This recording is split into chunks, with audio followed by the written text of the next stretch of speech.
So, I think we're ready to begin. Lovely to be here. Thank you. Thank you. Thank you. Can we hear?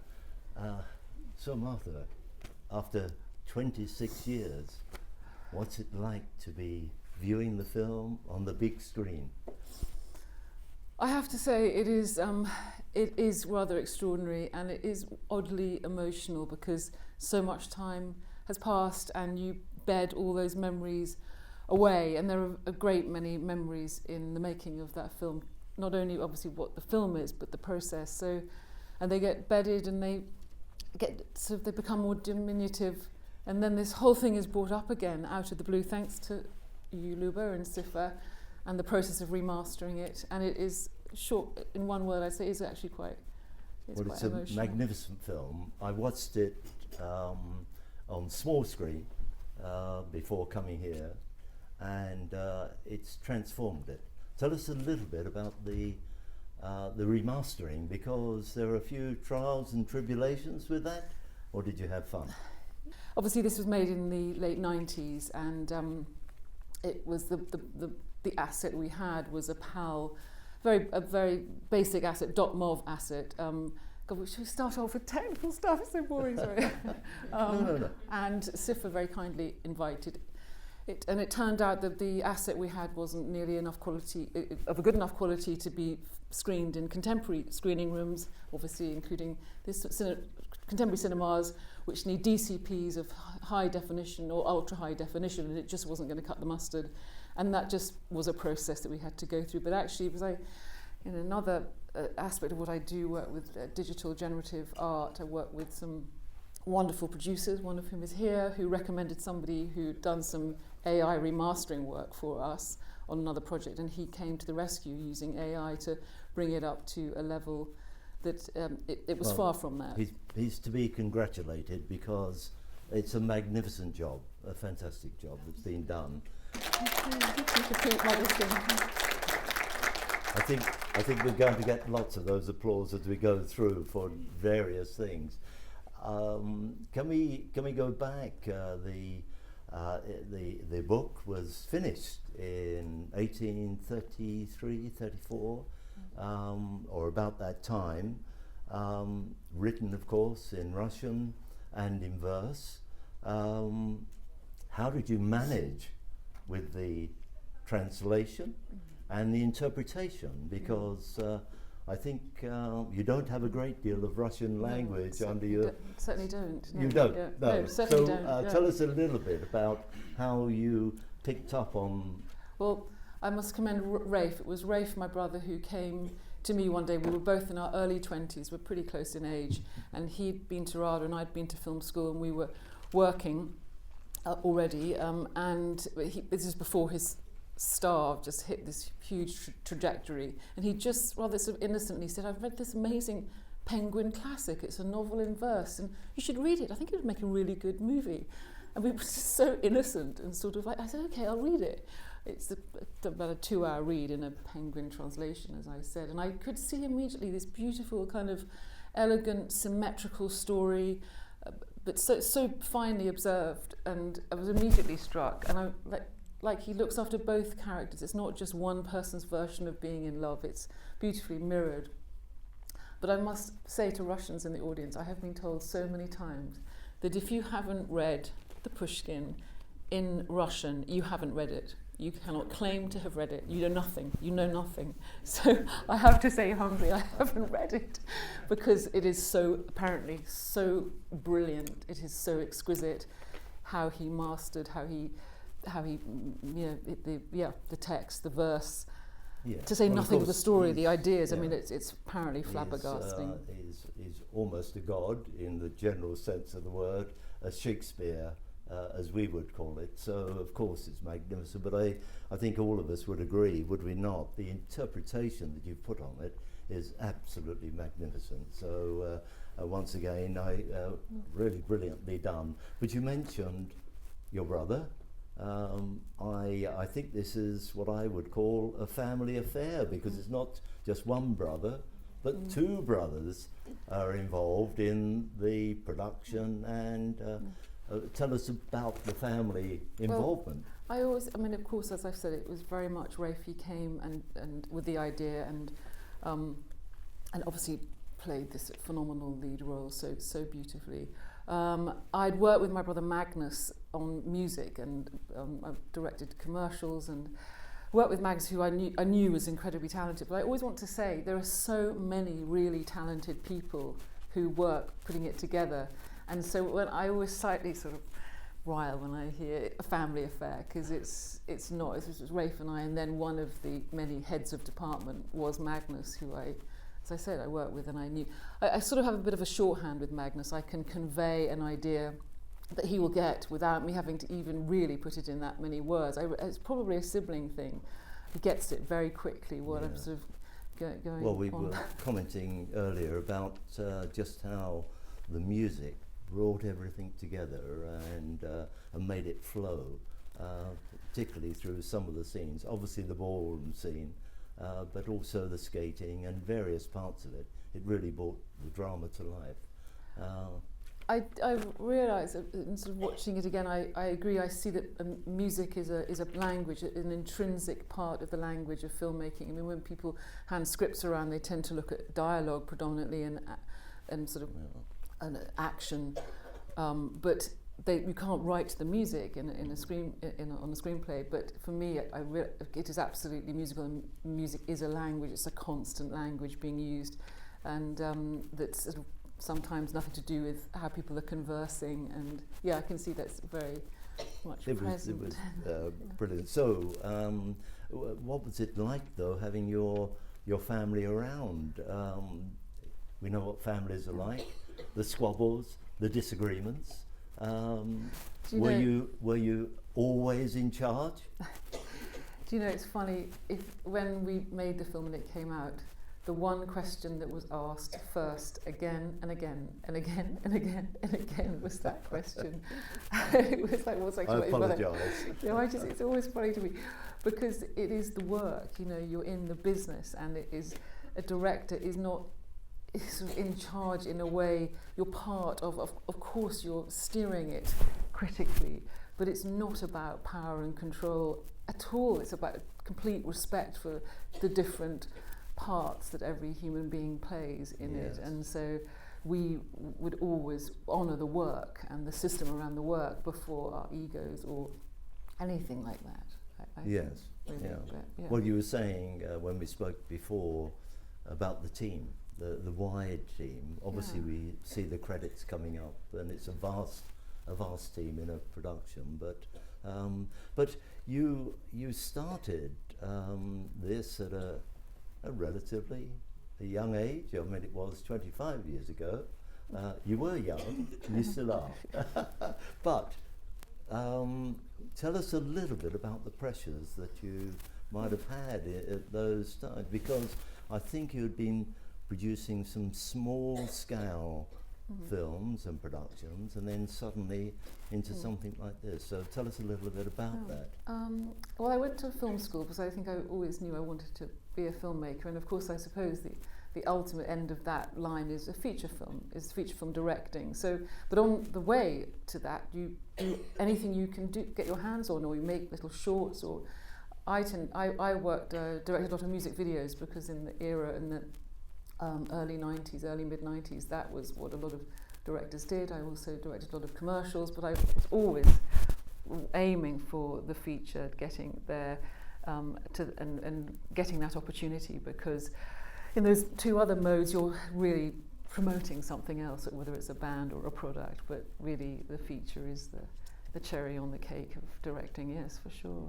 And you obviously plunged yourself into it.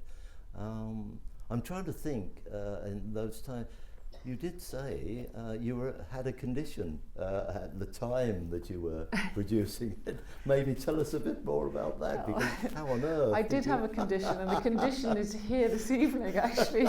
I did talk about the pressures, yes. I had well, Rafe, when he was very excited to be in Nijmegen, and I was nurturing and developing the script over many years, and his well, he really hit the big time with Schindler's List, for which he got a BAFTA nomination. And after that, he was huge. It was English Patient, Quiz Show, I mean, so many.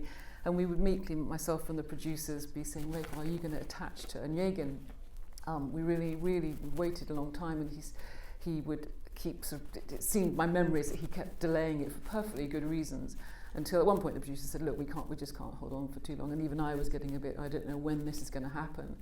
And how to put this, the father of my children was getting a bit exasperated too, because he perceived a delay in family making. So anyway, Rafe wasn't going to attach, and then suddenly Rafe did attach, and it was like, oh my God, he's going to do it, and we can shoot in 6, 7, 8, 9 months' time. And it was quite, I had to tell the producers, I don't know if Simon Bosanquet remembers this, that I was going to have a baby in pre-production on top of everything, and that was an enormous pressure, an enormous fear that I held, because the producers said, well, you obviously have nannies, and that's going to be fine, Martha. Don't know, they were slightly sort of, what's the problem? But if anyone who's had a baby, you know that your priority is the baby. So I said to the baby, please, please, please forgive me, but as soon as you come out, will you forgive me? Because I've got a lot of work to do. And he said, yes, I'll forgive you, Mum. And he was brilliant. I mean, they were right there beside me throughout, but that was quite a spectacular thing to have to add to the pressures of, and it wasn't a small film as a first film, and it was, substantial budget. A huge production. So there must have been great pressures on you. Usually it's time, the pressures of time, the pressures of costs, and maybe producers' expectations. How did you cope with that? Well, it was a bumpy ride.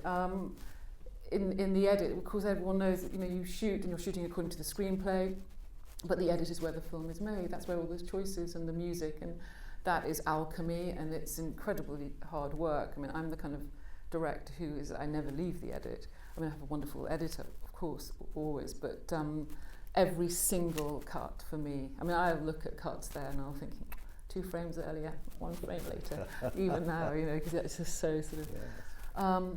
But there was an uncertainty about it, and there was a fear, and there was a lot of pressure and concern that the movie wasn't working. Yeah, that was. And I mean, it probably happens a lot of the time. I don't know, but you took it in your stride, did you? Well, no, I don't know. There was a sort of heart to it, I think, that just kept pushing along and believing, and could we turn to a couple of scenes in the film? I found the 2 in particular, although there were many that I could call upon, but in particular the duel. Obviously it's a central part of the whole film. Captivated by it. How did you create that? I mean, it was magical. Thank you. Do you know, I've definitely noticed in filmmaking that there is a strange alchemy each day, each moment. You've got everyone, the crew there, you're not in control of the weather, and you're keeping on this magic, you're pulling everyone in, and everyone's hopefully sort of obviously focused on the same thing, but there's something that is a magic that's beyond you, that you can't control. I mean, I've had experiences of wanting so badly to get a shot, and it refuses to do it. Every time you do the take, something goes wrong, you can never get, and it's relatively simple.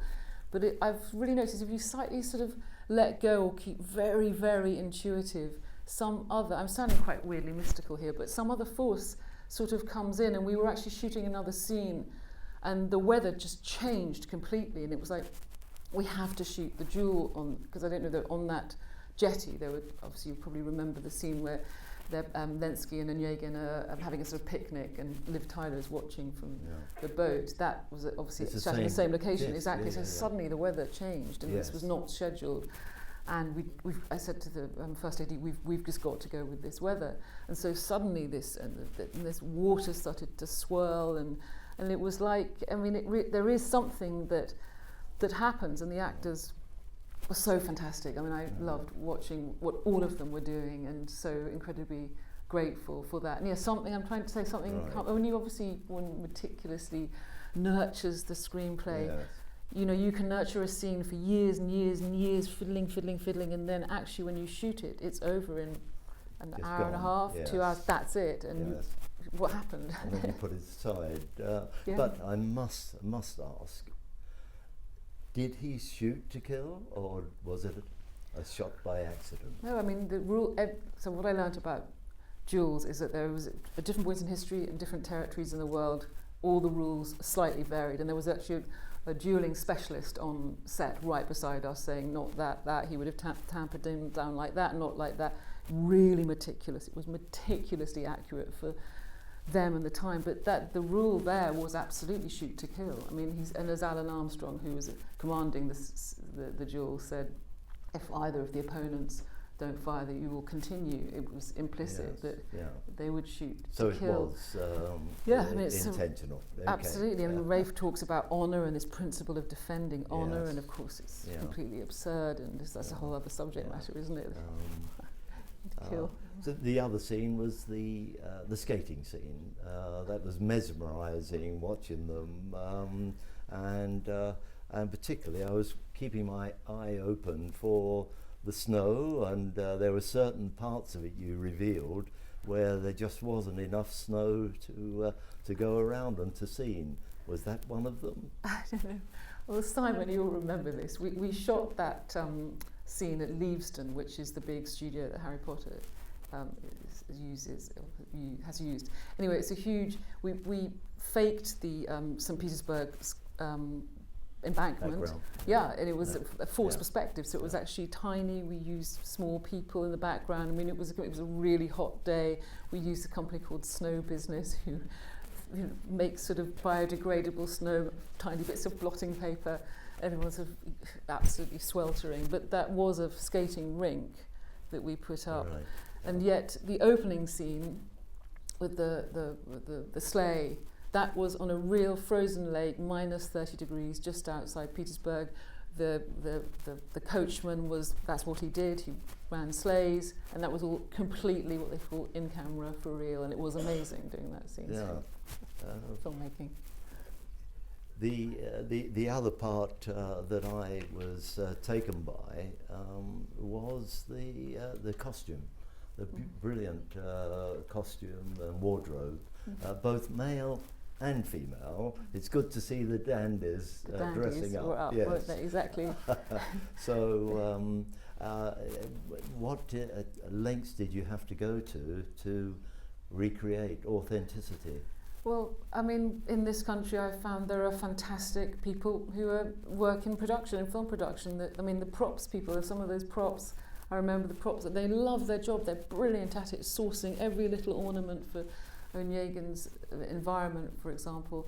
So costume, I mean, I love clothes and costume and detail always. And as you say, that last scene at the end when Rafe goes to live to her palace, and they would have worn that sort of male corset. Yes. It's rather extraordinary, isn't it? Yes. Yeah. But how beautiful the shapes are and the lines and the whole thing. Was, and it really brought it home on the seeing it on the big screen. I have to say, brilliantly done. Thank you. Yeah. We did say if we had time, we would want to throw open the questions to one or two people in the audience. But before we get to that, if you have two questions related to the film, if you had your chance and went back, what might you have changed? You did mention earlier you're self-critical, and but what is it that you're most proud of, or the two items? Which is it you're proud of, and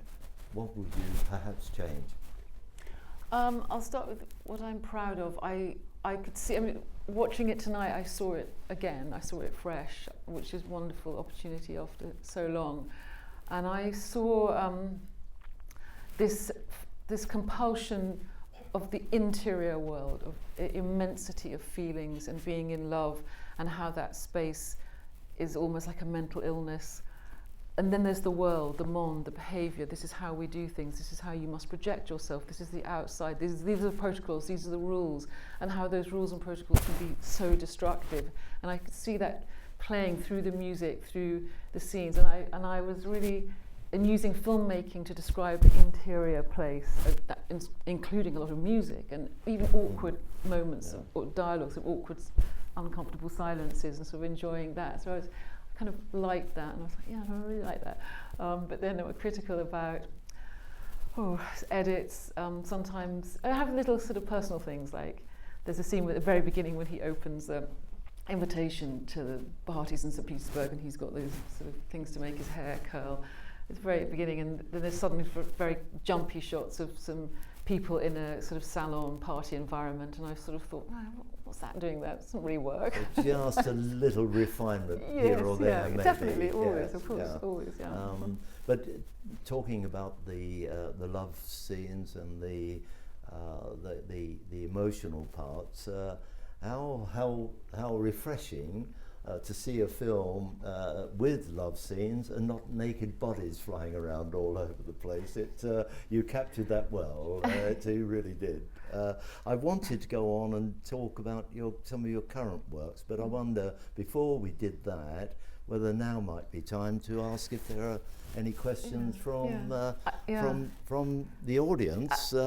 I think that's a great idea. I did see a hand or two or three raised. How do we handle this? Can we?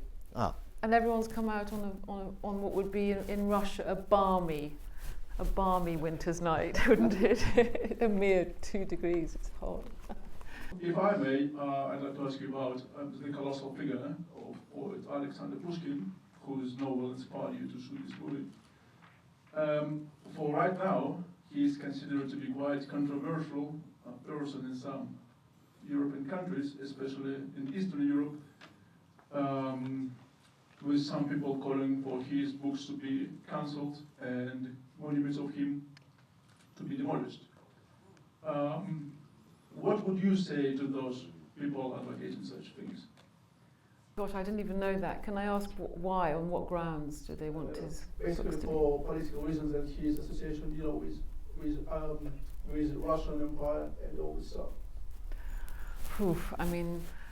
The pendulum swings crazily, doesn't it? With one moment we're seeing the value. I think so many things are so layered, and of course I'm bound to say I think it's absurd. I think he's an artist. He was creating works to understand the human condition. I think people will bring about all kinds of perceptions to serve. In his time, exactly. Of course, he was banished out of Petersburg into his estate because of his dissent. And, well, he was part of the December, wasn't he? He was involved in the December riots. But on the fringe. So a lot of his contemporaries got either executed or imprisoned, but he escaped that. But he did get banished, yes. So, and I guess people they're wanting to hark back to the dissent that existed then. You can understand the Decembrist uprising. I mean, it was a very feudal environment. I mean, what is right, what is wrong. I mean, it's always complicated. He died in a duel. That's the other thing about it. Isn't that extraordinary? Yes. It's absolutely tragic. He wrote this incredible duel scene and he died himself in a duel. There is an argument, is there not, that it's almost a mirror image, the film and his works of his own life. But it's extraordinary. Be careful what you write. Sorry, there was another question. I think so the lady at the back there. Look, I can barely see. Question I have is the post-duel scene where Liv Tyler finds out, she sees it, she runs back to the house, and there's just this silence and slow motion. Was that written in the script? Was that your choice? I love how it was done. I'm just curious. Oh, do you mean after the duel? Yeah, that was. Oddly enough, when you were talking just a moment ago, I'd seen in lots of research, I'd found this beautiful etching called After the Duel, and there was a picture of these poor sobbing, weeping women in sort of night dresses, sort of draped over sofas in utter grief at the news. And so I'm thinking, God, that's, I mean, how, come on, what, could you imagine running back and telling the family that this has happened? I did, I mean, you can see with the film, I'm always sort of pushing the filmmaking language a bit, thinking how can we, what about a chaotic camera movement here? Or so I probably wouldn't have written in the script that it was in slow motion. That would be a decision on set, that can we do one shot at ultra slow motion? I would always cover it in case I sat in the edit completely regretting that. And at that point, shooting on film, you couldn't really change the speed in the when you got into post-production. So I would do experimental things and play with some takes at ultra high speed. I could see that, like, really, possibly really working, and I probably have shot it at 25 frames as well. But yeah, no, it's like sort of pushing the emotion with the film making, the technique. Like the film is like a palette, and you're painting with it. So yeah, does this fit the emotion of the scene? Yeah, could this get to work? Yeah. Gave that like shell shock vibe. The shock, yeah, exactly. And you know, the grief and the just disbelief that civilized people could have got to that, to do that, defending honor, yeah. It's extraordinary, isn't it? Yeah. I think there's the lady at the back. Has she got the mic now? No, good question. I mean, everything in what they call the mise en scène, everything in the scene, I think you should be conscious of as a director. Again, back to the palette. Yeah, I'm very, very conscious. By the way, in the Pushkin, she is described as wearing this crimson dress in the scene where Onegin years later returns to St. Petersburg, and there she is in this crimson dress. So that was sort of accurate to the verse. But there's something about the purity, the black against white, the white against black, the coldness of Petersburg, the contrast of the life she's in. I think a lot of times these things they're intuitive, or costume department will say, look, here are some choices ahead of time. For, you know, if it's the skating scene, you want her to punch out against it. So you're making all kinds of decisions that are coalescing at the same time. But I always like to have quite a sort of strict palette of colours, not lots and lots of things going on, like keep it golds, reds, blacks, greens, earthy tones. You know, I'm sort of conscious in the scene, and the costumes obviously play a big part in that too. But the crimson dress reminds me of how so very, very clever that there she is in white, drifting through the house, through the corridor, through the doors, and then suddenly she walks in the crimson dress. That was that again, another magical thank you. capture. That was brilliant. An interesting moment on set, actually, where it wasn't scripted, and we'd done that scene with Irene Worth in that incredible bed chamber, which was based on an actual picture of an ancient princess's bed chamber in Petersburg with the candles sort of 25 feet up, don't ask. And then, so there was this extraordinary scene of her. They were breaking the flats, as they call them, the walls of the set, and this was in Shepperton Film Studios, where we shot a lot of the interiors. They'd broken the sets of some other sets, and I realised there were corridors with sort of empty rooms with sort of these amazing stoves they have in the corners of rooms in Russia, and it was not a proper set. And I said suddenly, oh my God, but this corridors is really interesting. It's really kind of, can we not use the corridors? And there was this is a big no-no, by the way, when you've got a scheduled movie, of suddenly going, I know, let's do something completely different. You just can't do that. So it was like, please, please, please, no, I really know what I'm doing. Please, please, I've just got to live. Could you just come here, because I can just see this thing, you know. And she was brilliant. Again, I just said to Simon, I love seeing what all the actors are doing in ways that perhaps I hadn't quite appreciated. But she just had this lovely presence. And I said, look, we're going to traverse time, and you're going to walk along this corridor, and we'll match cut your hands on the doorknobs as they open, and then you will be in the red dress and this ball, and your first thought as the viewer is what's going on. Yeah. And then you should be sort of putting it together. Oh my God, she not only has she been presented, she's actually now married, which we learn, of course, in the scene. Course, so yes, it's a sort of fusion of time. Not only had she changed her dress, but her whole life had changed. And Exactly right. that was the clever part about it. Fantastic. Liv Tyler and Toby Stevens, obviously two great stars, as well as other stars in there.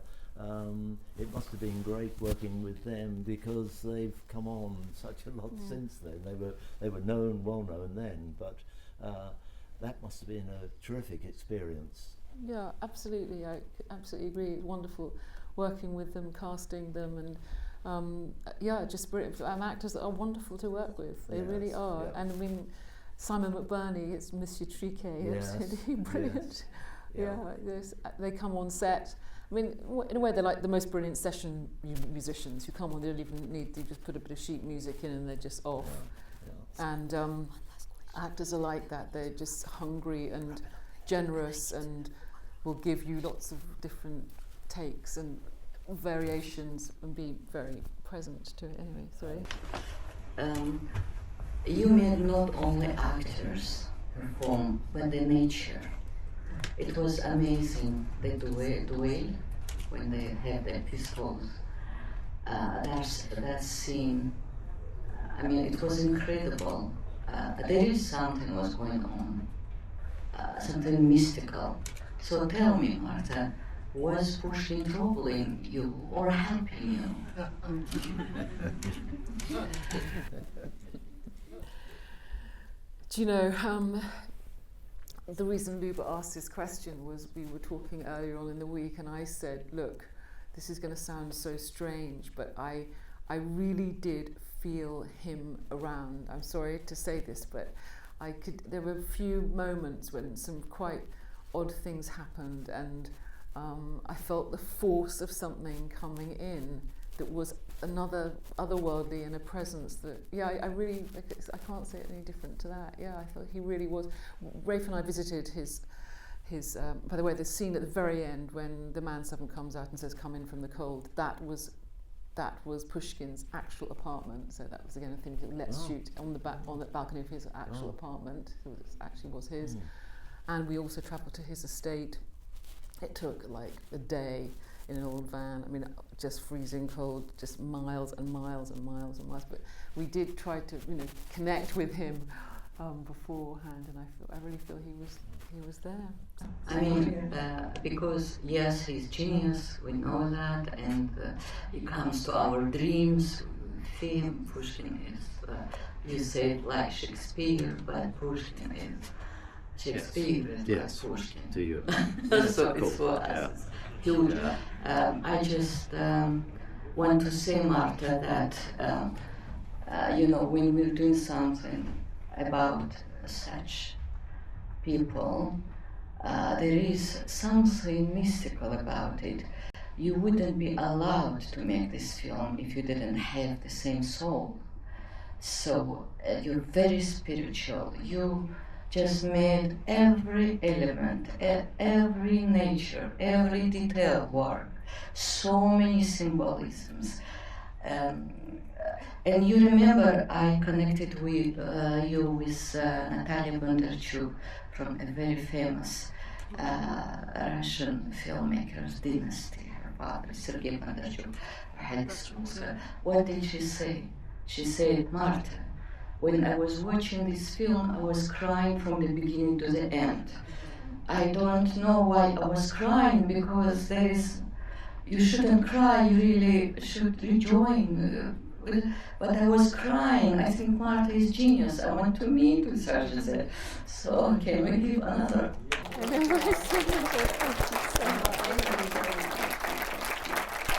you everybody. Thank you so much.